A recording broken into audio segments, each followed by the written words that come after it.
Hello everybody, I am here today to film my February book haul. I know it's been a while since I made a video, I apologize, but today, to make up for it, I have a really ginormous book haul. I normally get annoyed when people come on BookTube saying, hey, I have a book haul of 25 plus books. I kind of roll my eyes thinking who gets that many books in 1 month? But I am totally guilty of doing that this month. I went shopping book sales at Barnes & Noble and at Goodwill, and I have quite a collection. I didn't mean to get so many books, it just happened. Since I have so many books to get through today and I don't want this video to go on for too long, I'm going to go ahead and leave links to the Amazon page for all of these books in the information below, so if you want more information about them or if you want to pick them up yourself, you can go check the links below. I'm first going to start with the books that I picked up at my local Goodwill. I'm normally not a fan of my Goodwill. A lot of the books seem to be very picked over, and a majority of them are children or middle grade books, but I was able to find a decent amount of books that I was interested in reading at my Goodwill. The first book I picked up was 1984 by George Orwell, and just like most American teenagers, I was required to read this in high school, but I was honestly not a fan of it at the time. So I'm much more excited to read it this time. I think the story is great, and I'm kind of mad at myself for not appreciating it when I was in high school. The next book I picked up was a book I've seen around and I've been interested in reading for quite a while. It is Fruit by Brian Francis, and I believe this is a coming-of-age story about a early teenager named Peter, and he's just finding out things about his body and his sexuality, and I'm not really sure, but we'll find out. The next book I picked up was Holes by Louis Sachar, and I have not read this book. I've seen the movie, but I'm really interested in reading it because I think there might be a lot deeper themes in it than I expected that I just did not pick up when I was younger watching the movie. The next book I picked up from Goodwill was Life of Pi by Jan Martel. I did not read this in high school. I know this is a book that's oftentimes read in high schools or middle schools. I was not lucky enough to do so. But I'm really interested in reading this because I have not seen the movie, and I think it would be interesting to read the book and then see the movie and do that whole comparison. The final book that I got from Goodwill was New Moon by Stephanie Meyers. I have not read this series. It was a hardback and it was only $3, so I said, it's worth picking up. I need to get Twilight though, read Twilight, and then read this next. The next place I bought books this month was at my university. The Department of English was having a book sale to get funds for their department, and I went to support them. I got books that I necessarily probably wouldn't get otherwise, but I got them just to support my university. The first book I picked up was The Art of Deception by Ridley Pearson. It's missing a dust jacket. I don't know what this book is about. I just picked it up because it was 50 cents. The next book I picked up was The Social Code by Sadie Hayes. Again, I don't really know much about this book. I think it has to deal with fame and becoming famous by portraying other people and deception. Again, I picked up this book because it was 25 cents. The next book I picked up was Where You Left Me, a memoir by Jennifer Gardner Truelson? I don't know.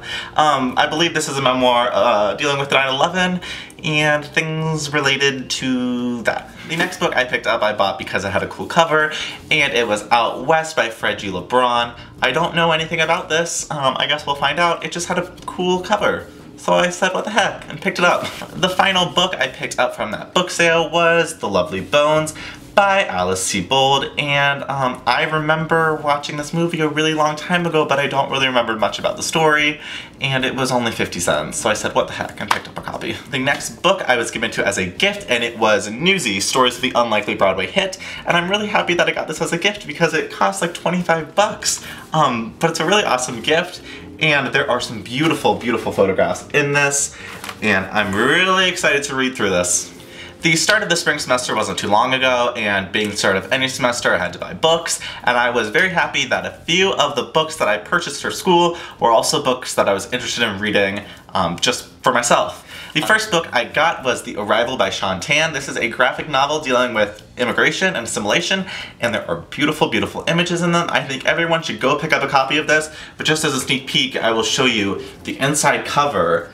It just has all these beautiful images of immigrants from all around the world. They're all hand-drawn, and they're just beautiful. The next book I picked up was The Absolutely True Diary of a Part-Time Indian by Sharman Alexie. Again, I've already read this book, and it's absolutely great. I will talk about it more in my wrap-up.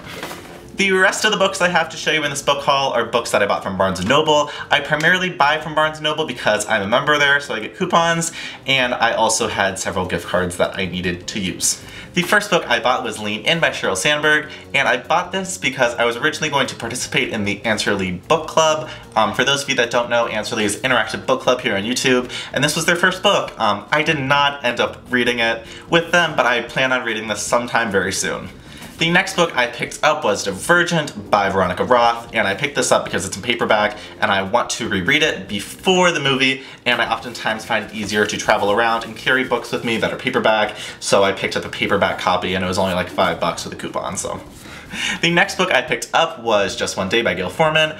This is a book I've heard so many great things around on the interwebs, and it seems to be right up my alley. Apparently they don't have much time to spend together, so they learn to appreciate the time they do have, or something along that lines. We'll find out. The next book I picked up was Silver Linings Playbook by Matthew Quick. I have not read this book, nor have I seen the movie, and I thought, what the heck, I might as well do both, but I should start with the book.